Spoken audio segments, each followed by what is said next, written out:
경미 형제. 오케이, 됐습니다. 마이크 됐죠? 네, 자료를 준비를 먼저 박수부터 좀 주세요. 자료 준비를 못해서 일단 제가 정리한 거를 그냥 읽겠습니다. 저는 이모군란 파트를 준비했는데 제목은 이모군란과 자주 독립의 중요성으로 정했고, 말씀드리면 독립정신 33장에 기록된 이모군란이라는 역사적 사건을 통해 자주 독립의 중요성에 대해 이야기하고자 합니다. 1882년 조선은 외세 압력과 내부의 혼란으로 인해 위기에 처해 있었습니다. 일본은 조선과의 통상 관계를 강화하고 군사적 영향력을 확대하려 했으며 민씨, 세도 정치는 부정부패로 백성들의 불만을 키우고 있었습니다. 이러한 상황 속에서 군사들의 요미, 봉급미가 제대로 지급되지 않았고 신식군대, 별기군의 창설로 인한 차별 대우까지 겹치면서 분노한 군인들은 반란을 일으켜 궁궐로 쳐들어갔습니다. 이 과정에서 명성황후가 피신하고 군인들과 백성들은 일본 공사관을 공격하며 민씨 정권에 저항했습니다. 이모군란 이후 일본과 청은 이를 빌미로 군대를 파견했고 결국 제물포 조약을 체결하게 되었습니다. 이에 따라 제물포 조약의 내용을 간단하게 말씀드리면, 첫 번째, 조선이 일본의 군사 비용과 피해 보상금을 지급할 것. 두 번째, 일본 공사관 보호를 이유로 일본군이 서울에 주둔할 것. 세 번째, 조선이 일본에 사과, 사절단을 보낼 것 등이 조약의 주요 내용이었습니다. 그래서 독립신문에서는 이모군란과 제물포 조약을 조선의 자주 독립을 훼손하는 사건으로 규정하며 백성들에게 자주 독립의 중요성을 깨우치고자 했습니다. 독립국에는 그 나라의 허락 없이 다른 나라의 군사가 군기를 가지고 육지에 오르지 못하는 법이라며 외세의 군대가 수도 한양에 주둔하는 현실을 개탄했습니다. 자주 독립이란 외국의 간섭 없이 스스로 나라를 다스리는 것입니다. 이를 위해서는 국민들의 주체적인 의식과 역량이 필수적입니다. 이모군란은 단순한 반란이 아니라 조선이 자주 독립을 지키지 못했을 때 어떤 결과가 초래되는지 보여주는 역사적 교훈입니다. 이를 통해 저희는 자주 독립의 중요성을 다시 한번 깨달아야 합니다. 지금 이제 나라가 정말 위기 가운데 있는데, 이 가운데 이모군란과 여러 가지 독립 정신이 나오는 과거의 사건들을 보면서 저희가 정말 지금 나라를 지키기 위해서 제가 어떤 일을 할 수 있을까, 그리고 또 이 역사적 사건들을 통해서 지금 상황을 어떻게 대입할 수 있을까 한번 생각해보는 시간이었고, 저희 모두 자주 독립을 위해 끊임없이 노력하고 역사에서 배운 교훈을 잊지 말아야 한다고 생각합니다. 감사합니다.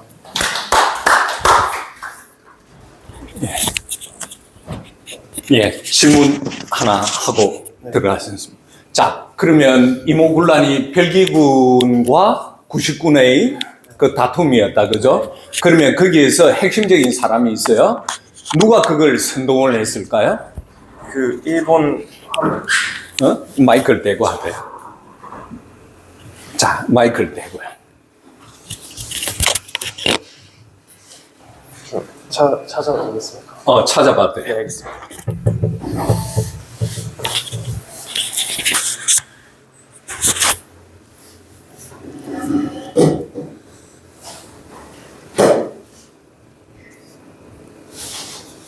자, 이모군란 다음이 이제 1882년도거든요. 그다음에 강화도 조약 누가 했죠? 그러면 이제 거꾸로 돌아가서 1876년으로 이제 넘어가겠습니다. 제가 순서대로 하려고 했는데 연대별로 하는 거예요. 네. 예. 화방의 질 맞습니까? 화방의 질 맞습니까? 화방의 질, 그 일본의 사람, 네. 일본 사람인데, 이모군란은 사실은 누가 일으켰냐면 대원군이가 일으켰어. 그걸 이제 중요한 포인트를 빠졌어요. 네. 대원군이가 자기가 권력을 찾기 위해서 이제 별기군하고 구식군이 이제 약 30개월 동안 막 월급을 제대로 안 줘가지고, 그지? 쌀도 막 모래 섞어가지고 그렇게 준 거잖아. 그렇게 해가지고 막 반란이 일어났는데, 그때 찾아간 사람이 누구였냐면 대원군을 찾아갔어. 대원군이가 뭐라고 이야기를 했냐면, 너희들은 민비를 빨리 없애버려. 그리고 일본 공사 들어가지고 없애버려. 이래가지고 일본 공사가 불이 난 거야. 네. 그리고 민비는 그때 도망간 네. 거야. 무슨 말인가 알겠지? 그렇게 해가지고 생긴 이모군란이야. 그렇게 하면서 민비가 누구의 도움을 요청했냐? 청나라의 도움을 요청해서 청나라의 도움을 요청을 해가지고 그때 누가 잡혀 중국으로 이제 체포되어 갔어. 누구인 줄 알아? 잘 모르겠어요. 대원군이야. 네. 대원군이가 체포돼 가지고 텐진 바로 아래쪽에 있는 지역에서 약 한 2, 3년 동안 거기서 체포 구금이 되었어. 가택 구금이 되었어. 일본은 전소돼 가지고 물러난 거야. 그렇게 해 가지고 이때 이제 텐진 조약을 맺어. 이게 중요한 사건이야. 흐름이야. 네. 그래서 다시 한번 이야기하지만 이모군란은 일본 사람이 일으킨 게 아니야. 구식군과 벨기군과의 싸우면서 이제 월급을 안 줘서 이제 나타난 현상이야. 그것을 선동한 사람이 누구였지? 대원군이었어. 예? 무슨 말인지 알겠지? 네, 그렇게 해서 대원군이가 이제 청나라에 의해서 또 잡혀가 버렸어. 왜? 민비가 요청을 했어. 민씨 일가들이. 그렇게 해가지고 나라가 또 외세에 의존한 거야. 그래서 이러한 이모군란에 대해서 잘 알아야 돼. 자, 여러분, 점수 몇 점 줄까요? 100점. 좋습니다. 박수. 네. 자, 그러면 강화도 조약, 우리 자매님 나와서, 강화도 조약. 안녕하세요. 저는 포도원 청년부에 있고요. 그 강화도 조약 발표를 맡은 이혜규라고 합니다. 저는 독립정신의 그 31장하고 32장을 읽고 그 역사적 흐름과 이 사건이 우리에게 시사하는 바를 함께 나눠보고자 합니다. 모두 독립정신에서 발췌한 내용이고요. 빨간 글씨 위주로 봐주시면 감사하겠습니다. 1번, 일본이 조선과 통화려 하다. 일본은 메이지 유신으로 봉건적 막부 체제에서 개화되어 문화, 정치 여러 측면에서 많은 발전을 이뤘습니다. 이 근대화된 일본은 조선과의 통상을 요청하였으나 당시 집권하고 있던 흥성대원군의 조선 정부는 이를 강경히 거부하였습니다. 두 번째, 번번이 통상이 좌절되고 있을 때 1875년 9월 운양호 사건이 일어납니다. 이 운양호 사건은 이번 두 번째에 보시면 일본 군함 운양호가 조선의 강화 해협을 지나고 있을 때 조선 수병이 양인으로 오해하여 포격하였고 이에 양국 간 군사 교전이 벌어진 사건입니다.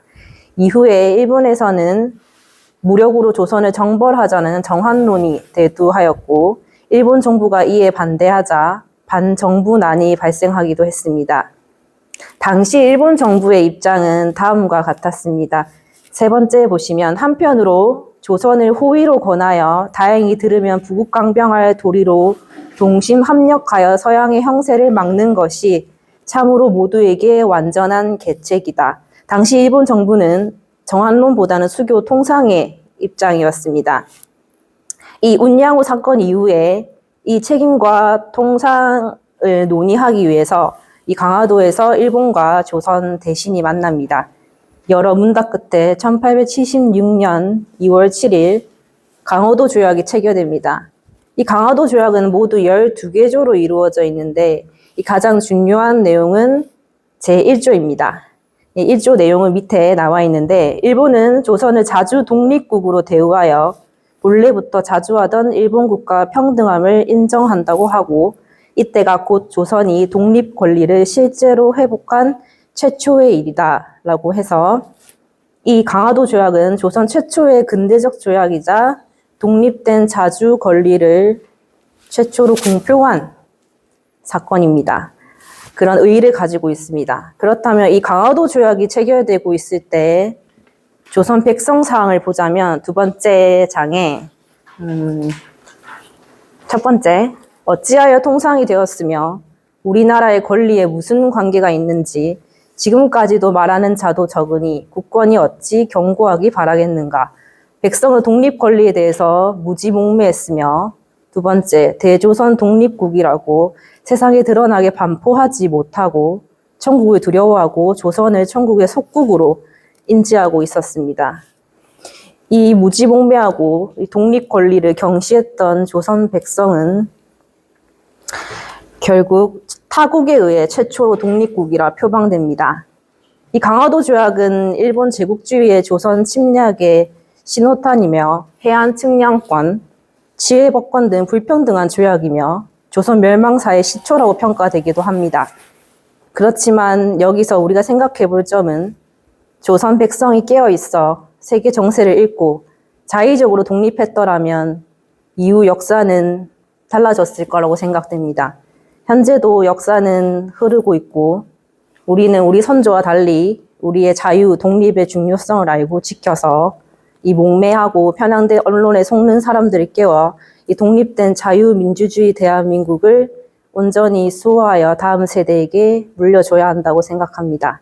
이상 마치겠습니다. 예, 또 질문 좀 하겠습니다. 자, 강화도 조약 그러면 네. 그러면 먼저 원효 사건부터 먼저 이야기를 해야 네, 되겠다, 네, 그죠?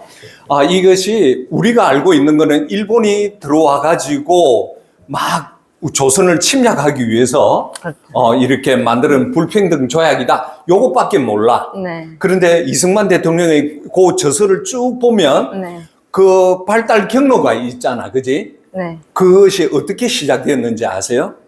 처음에 운영호 사건이요. 어. 처음에는 부산에 갔다가 미안하지만 네. 그 배가 예. 처음으로 바로 강화도로 들어온 게 아니잖아요. 아니에요. 어디서 중국 네. 그러니까 지부라는 쪽이죠. 네. 그러니까 산동성 그 근방에 네. 갔다가 이제 쭉 내려오면서 네.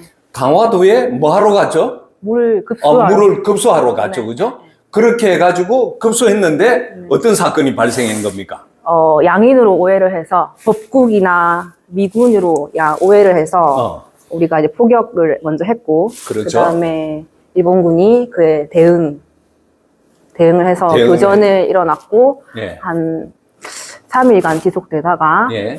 그다음에 다시 본국으로 돌아가는 그 예. 사건 알고 있습니다. 그래서 강화도 조약을 정확하게 알아야 돼요. 우리는 우리 땅에 와가지고 청량하고 막 그런 걸로만 이야기를 하고 있어요. 그렇게 해가지고 점령하기 위해서 그렇게 불평등 조약을 맺었다고 하는데 실제로 이승만 대통령 그 시대의 사람이야. 그러니까 그걸 굉장히 정확하게 알고 있죠. 중국에서 산동에서 이렇게 내려오다가 자기 나라로 돌아가는데 이제 강화도에 들려가지고 물길로 갔는데 이제 갑자기 그 당시에 일본 사람들은 어떤 복장을 하고 있었을까요? 서양 복장을 하고 있었겠죠. 네. 그죠? 군인들 복장을 네. 하고 있었죠. 그죠? 그렇게 나니까 우리는 그런 것만 보면 일본 사람들 기모노 입고 그렇게인 줄 알았는데 이 사람들이 서양 사람이다 이래가지고 바로 때려 공격을 한 거예요. 그렇게 해가지고 전쟁이 일어나서 원효 사건이 일어나서 강화도 조약을 맺은 겁니다. 불평등 조약은 있지만 그 당시에 모든 세계는 불평등 조약이 다 맺어진 거잖아요. 네, 그죠? 네, 네. 근대 국가로 네. 가는 사람들이 개화되지 않는 나라에 가면 다 불평등 조약을 맺지 않습니까? 왜 그렇게 했을 것 같아요? 불평등 조약을 예.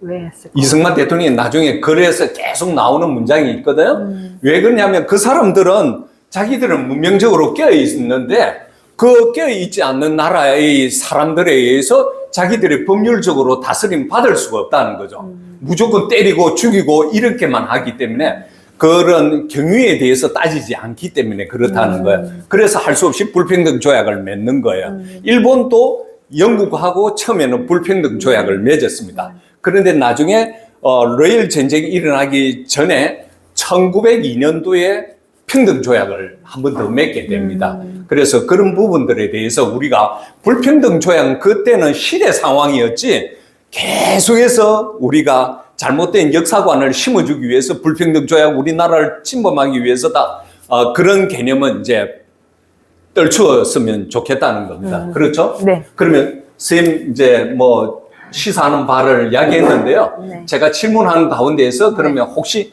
하나 더 뭐 우리가 이야기해야 할 부분이 있으면 한 번 더 자기 느낀 점 한 번만 더 이야기하고 느낀 끝내도록 점이요. 하겠습니다. 네.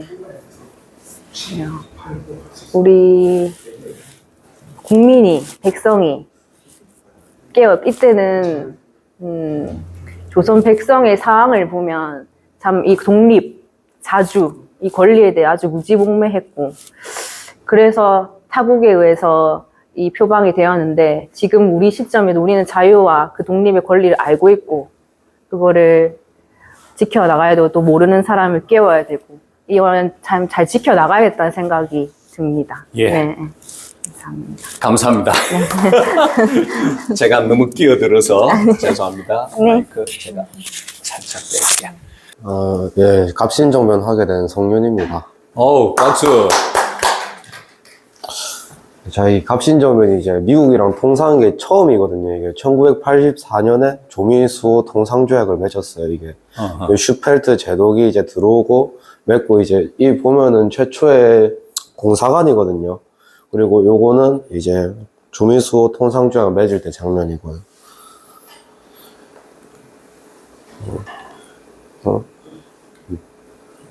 자, 그리고 이때 이제 민영이 귀척을 해 태평양을 건너서 미국 가서 3개월 동안 유람을 하고 11명의 계하파를 데리고 왔어요. 그리고 민영이는 이제 통상을 중요시하고 계하를 주장했거든요. 한 나라에만 갇혀있으면 이제 사람이 이게 뭐라 해야 되나, 자주적이게 뭔가를 할 수 있는 게 줄어들잖아요. 이게 배울 건 배우고 들어올 건 들어와야 될 거 아닙니까? 그래서 이때 지금까지 통상되지 않았다라면 어떤 나라가 무슨 욕심을 부렸을지 알 수 없을 것이니 오늘날 이 뜻을 깨닫고 보면 전에 까닭도 없이 남을 의심하던 것이 어찌 어리석은 일이 아니겠는가. 그러니까 한 우물의 개구리였다 이거죠. 그러니까 이게 통상을 하는 것이 어찌 보면 당연한 건데 이때 우리 국민이 계하가 되지 않아가지고 민혁이 계하를 이래 주장했는데, 자 그러다가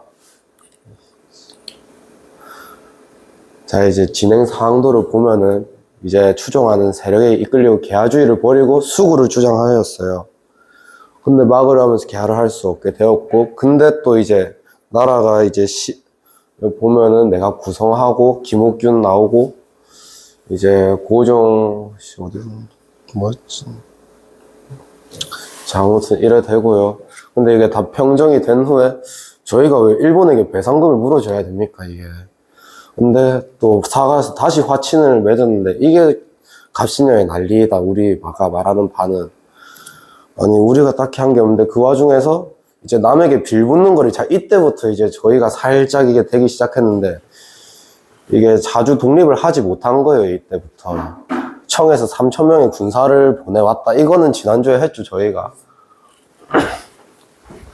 그때부터 이제 청에게 이제 매달리는데 항상 이 매달리는 게 안 좋은 거잖아요. 자기가 직접 해야지 근본적인 문제가 해결이 되는데 이때부터 이제 저희 나라가 자주적으로 하는 게 슬 없어지기 시작했죠. 그래서 이 갑신년의 난리다.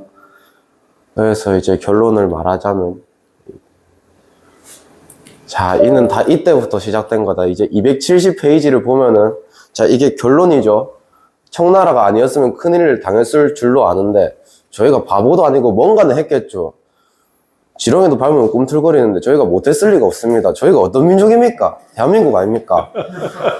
네? 자 이거 읽어보시고 그때부터 이제 이는 다 이때부터 시작된 것이다. 이게 갑신년의 난리다. 이게 결론입니다. 예, 감사합니다. 박수. 자, 제가 또 질문을 하겠습니다.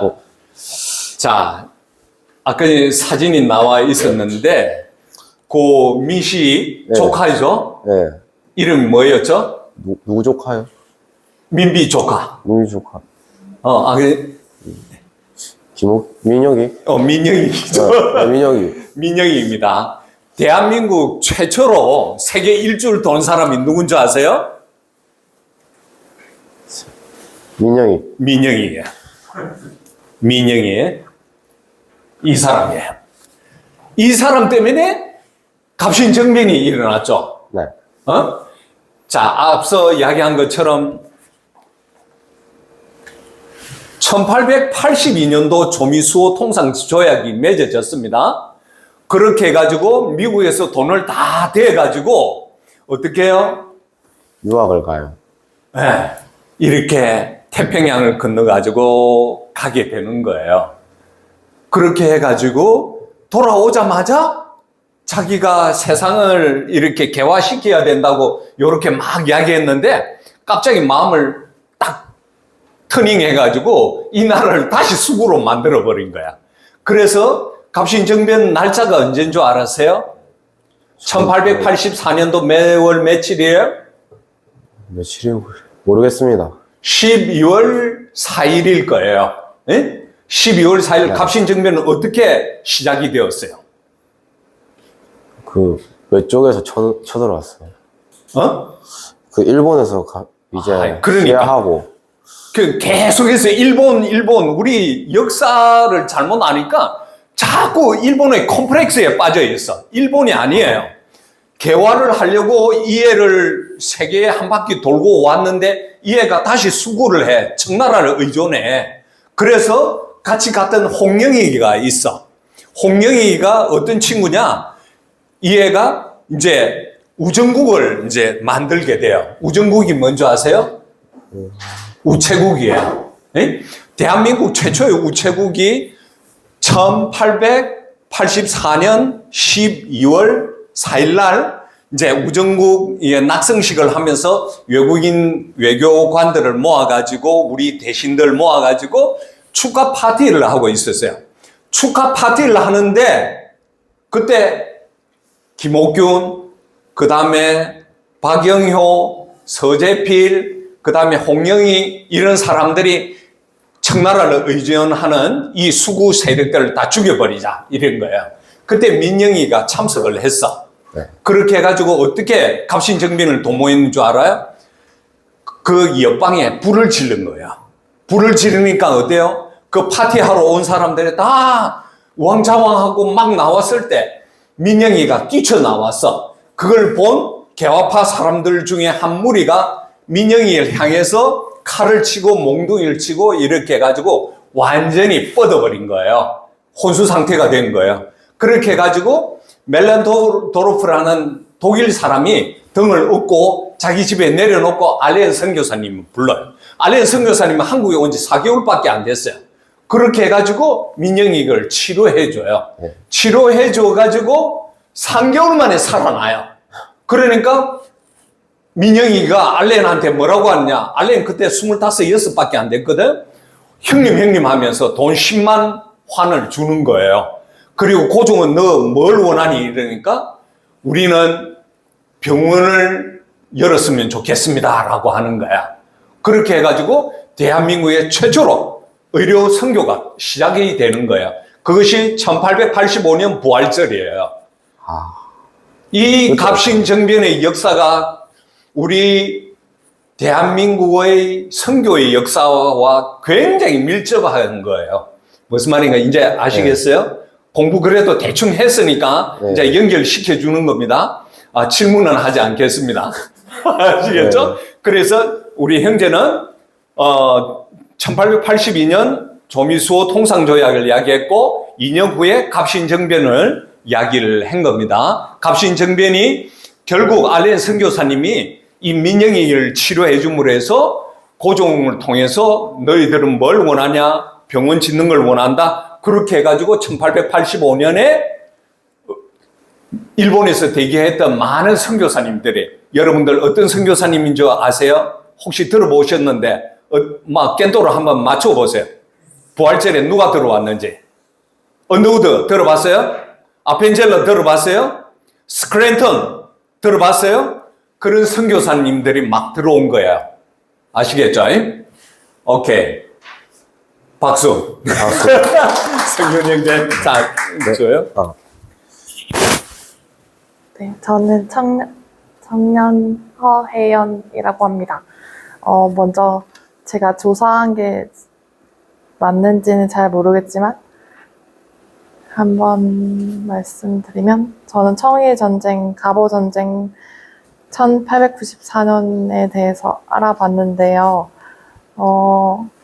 앞서 이모군란과 1884년의 갑신정변을 통해서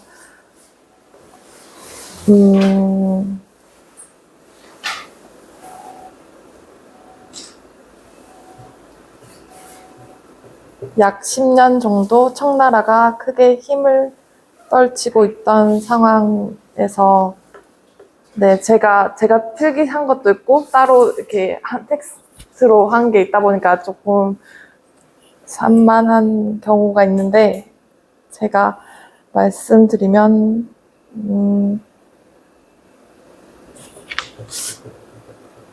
자기 정리 잘한 것만 그냥 네. 이야기하세요.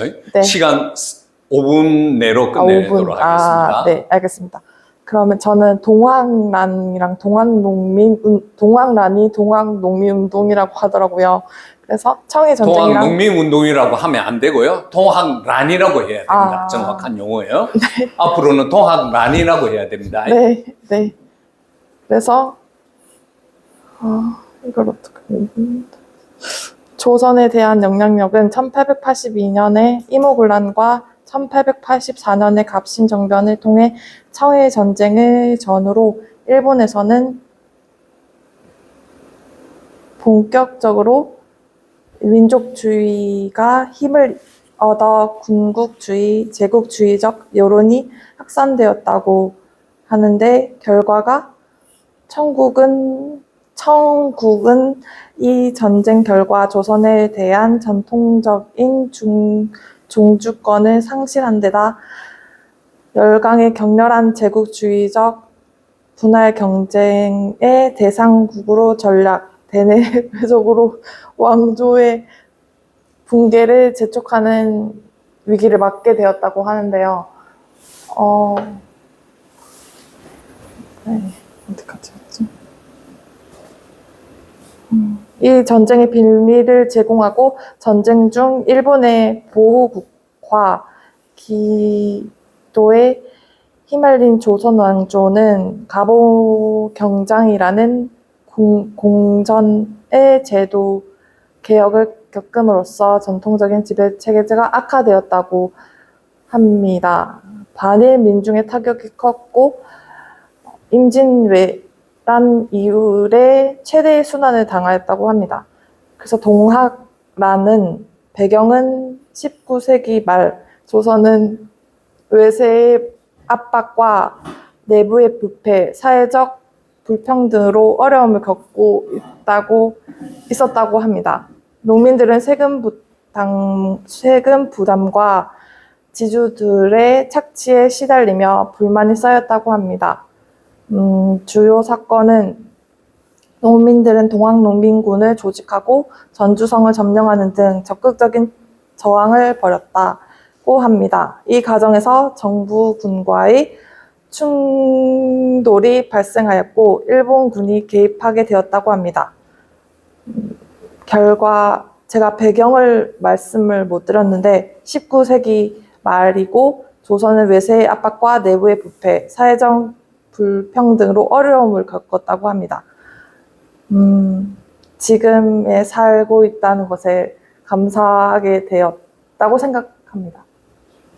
네, 끝난 거죠? 예, 알겠습니다. 예, 잠깐만요. 예, 그러면 제가 배경 설명 한 번 더 좀 이렇게 자매님이 잘 해줬는데요. 제가 배경 설명, 우리가 제일 처음에 순서대로 제일 처음에 1876년 뭐가 있었죠? 무슨 조약이에요? 강화도 조약. 1882년도 뭐가 있었죠? 이모군란이 있었죠? 그때 조미수호 통상조약도 같이 이제 이루어지면서 개화하기 시작했어요. 그때 이모군란에 이제 대원군에 의해서 일본 영사관이 완전히 전소해버렸어요. 그 다음에 갑신정변이 일어났을 때 몇 년도죠? 1884년도 2년 후죠, 그죠? 그때도 일본 사람들이 많이 죽었습니다. 무슨 말인지 아시겠죠? 그렇게 해가지고 이제 일본하고 청나라가 텐진에서 조약을 맺습니다. 그 조약이 뭔지 아세요? 텐진 조약이라고 합니다. 이거 굉장히 중요합니다.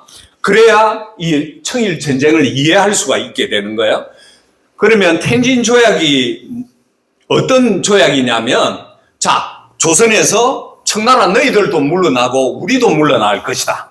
이렇게 해가지고 다 떠난 거예요. 그래서 앞서 제가 말씀드린 것처럼 갑신정변 이후에 우리에게는 10년 동안 청일전쟁까지 우리가 스스로 독립할 수 있는 기간이 생겼는데도 불구하고 우리 스스로 자립하지 못한 거예요. 그렇게 하면서 일어났던 것이 이제 그 조약, 텐진 조약 중에서 또 하나 다 물러갔는데 그러면 역으로 누가 들어오든지 간에 먼저 알려줘야 된다. 이렇게 된 거예요. 그러면 동학난이 일어났어요. 10년 후에. 동학난이 일어났는데 민씨 척족이 또 누구한테 요청을 했어요? 청나라한테 와 도와줘. 이 동학난을 없애야 돼. 이렇게 해가지고 청나라에서 3,000명의 군대를 급히 이제 평택 쪽으로 들어오게 되는 거예요. 그러니까 일본은 이 정보를 벌써 알고 있었던 거예요. 그렇게 해가지고 너희들 우리한테 연락 안 하고 들어오네? 우리도 들어간다. 이래가지고 바로 들어온 거예요. 그렇게 해가지고 협상해가지고 이제 청나라는 그때 이제 일본에 대한 무서움이 별로 없었어요. 깔보고 있었어요. 우리는 조선의 왕이 우리 요청해서 잠시 반란자들을 색출하고 우리 떠날 거야. 거짓말을 또 하는 거예요. 근데 일본 아니다. 너희들 왜 우리한테 알려주지 않니? 그러면 일본이 뭐라고 해야 하냐? 좋다. 그러면 우리가 청나라와 일본이 같이 힘을 합쳐가지고 조선을 개혁을 해주자. 그렇게 이야기를 한 거예요. 그런데 청나라는 싫다. 조선은 우리의 소국이다. 이렇게 되는 겁니다. 아시겠죠? 그래가지고 이제 청일전쟁이 일어나는 거예요. 청일전쟁이 일어나면서 일본이 백전백승을 하는 겁니다. 이해가 되셨죠? 그 과정은 이제 마지막 그렇게 해가지고 일본에 의해서 두 번째 우리가 또 독립이 되는 거죠. 네? 이제 청일전쟁으로 인해서 일본이 이제 우리에게 독립을 완전히 시켜줬는데 어디까지 했느냐면 매년마다 우리가 이제 청나라에게 조공을 바쳤는데 그 조공까지도 일본이 청나라에게 주지 마 이렇게 된 거예요. 그러니까 우리로서는 완전히 독립이에요. 그렇게 하면서 이제 서재필 박사를 통해서 서울에 있는 독립문이 있잖아요. 독립문이 세워진 거예요. 그러면 이 독립문은 누구로부터 독립이야? 누구로부터 독립이야? 청나라로부터 독립이야. 그런데 문재인 대통령은 자기가 대통령 시절에 3.1절 할 때 그 독립문 앞에서 3.1절 경축사를 했어요. 일본으로부터 독립문이 아니에요. 그 정도로 우리는 우매한 사람들인 거예요. 아시겠죠? 자, 그러면 이제 됐습니다. 감사합니다. 이제 근데 저 이름표 전하라거든요. 네, 그래서 좀 바꿔주시면 감사하겠고요. 뭘로 넘기는지 잘 모르겠어요. 잠깐만. 저는 리모컨 그럼- 누가 가져갔나? 이건가요? 예. 네. 러일 전쟁에 대해서 해보도록 하겠습니다. 다음 두 번째 거. 오케이. 네, 첫 번째, 러일 전쟁과 시기. 1904년 2월 8일에 발발하여 1905년 가을까지 계속된 전쟁으로 러시아 제국과 일본 제국이 대한 제국에서 주도권을 쟁취하려는 무력 충돌이었다. 러일 전쟁의 주요 무대는 만주 남부, 특히 요동반도와 한반도 근해였다. 우선 두 번째, 러일 전쟁의 배경. 이때 러시아의 상황입니다. 러시아는 1890년대에는 중앙아시아의 나라들을 흡수하면서 중앙아시아를 가로질러 아프가니스탄까지 영토를 확장하였습니다. 갑신 정변 이후 러시아는 중국의 중재를 거치지 않고 조선과 독자적으로 수교하기에 이릅니다. 그러나 부동항을 확보하기 위한 러시아의 남하는 영국과 충돌하게 됩니다. 네, 러일 전쟁이 일어날 당시 일본의 상황입니다. 일본은 1868년에 메이지 유신 이후 서양의 사상, 기술적인 진보, 풍습 등을 받아들이려 했습니다. 19세기 말 일본은 짧은 시간 내에 고립에서 벗어나 근대화된 산업 국가로서 모습을 드러내었습니다. 청일 전쟁의 승리로 1895년에 청나라와 시모노세키 조약을 체결하면서 조선에서 청나라의 세력을 몰아내었습니다. 러시아가 이를 견제하여서 독일, 프랑스와 함께 일본이 소유하던 야오둥 반도를 청나라에 다시 되돌려줬고, 이리하여 일본은 러시아와의 대립을 피할 수 없게 되었습니다. 네, 러일 전쟁 당시의 조선의 상황입니다. 19세기 말 조선은 청나라, 일본, 러시아 세 세력의 경합장으로 변모하게 됩니다. 우선은 1894년 청일전쟁, 그리고 이 청일전쟁은 삼국의 동맹으로 인해 끝나게 되고 1895년 을미사변, 그리고 1896년 아간 파천, 그리고 1904년 러일전쟁이 일어나게 되는데 하나씩 보겠습니다. 청일전쟁은 일본 제국의 승리로 끝나게 됩니다. 그 결과 시모노세키 조약을 체결하게 되고 청에 조선에 대한 종주권을 상실하고 이는 조선이 주권을 갖게 되는 것입니다.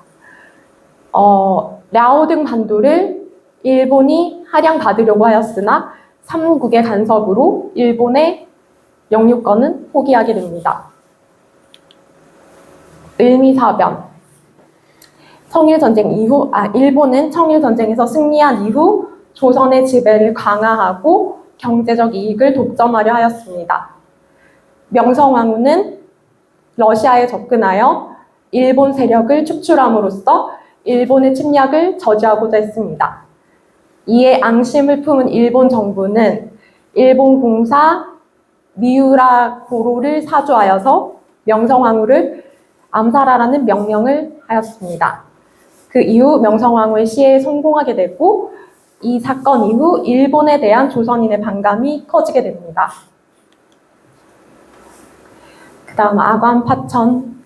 을미사변으로 신변의 위협을 받게 된 고종이 러시아 제국 공사관으로 파천하게 되는데 이것이 아간 파천이라고 할 수 있고, 고종이 다른 나라의 공간을 피신하여 다른 나라 군대의 보호를 받고 있으니 조선의 자주권이 심하게 훼손당하게 됩니다. 아간 파천 이후 많은 이권이 러시아를 위시한 열강의 손에 넘어가게 됩니다. 아간 파천 이후 조선에서 친일 세력이 숙청되었고 대신 친러 세력이 도래하게 됩니다. 그 이후 이러한 사건들의 가장 최고치에서 러일 긴장 상태가 고조되다가 마침내 1904년 2월 8일 일본 함대의 미순양 기습으로 러일 전쟁이 발발하게 됩니다.